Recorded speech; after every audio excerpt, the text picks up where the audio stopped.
O Mar centrou o acto electoral do PP celebrado este mediodía en Porto do Son. Foi un encontro con patróns maiores, armadores e representantes de todos os segmentos da flota, no que fixeron un repaso das principais necesidades do sector de cara aos próximos anos.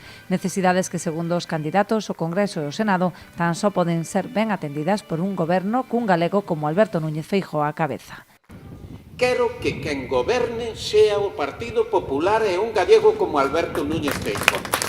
E para iso non podemos volver a meter a pata en eses votos que ao final non son para o partido que queremos votar, sino precisamente para os que son o contrario ao Partido Popular. E por iso creo que para a xente do Mar que goberne un galego, que sepa decirlle á xente a importancia que ten nas nosas vidas no mar, é o máis importante que podemos ter. A actual número 2 ao Congreso pola provincia de Ourense, exconselleira do Mar, fixo un repaso polos últimos anos á fronte da Consellería, nos que dixo non atopou un goberno do Estado que defendese os intereses do sector pesqueiro. Eu nunca atopei no Ministerio de Agricultura, Pesca e Alimentación a forza suficiente para defender os intereses do sector pesqueiro en Europa. Non encontrei forza cando nos amenazaron con as 87 zonas prohibidas para poder faenar.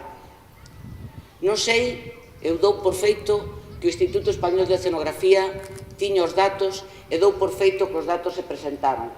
Pero o que non me queda claro é se eses datos se defenderon ca forza suficiente para impedir que esa fose unha realidade como así o é. Sei que cando se aprobaron esas 87 zonas foi a forza e a unión de todo o sector e das administracións autonómicas as que conseguimos que o Ministerio presentara o recurso que non quería presentar. Por todas estas razóns, fixeron un chamamento á cidadanía para que o próximo 23 de xullo aposten polo mar e aposten por Galicia votando o Partido Popular.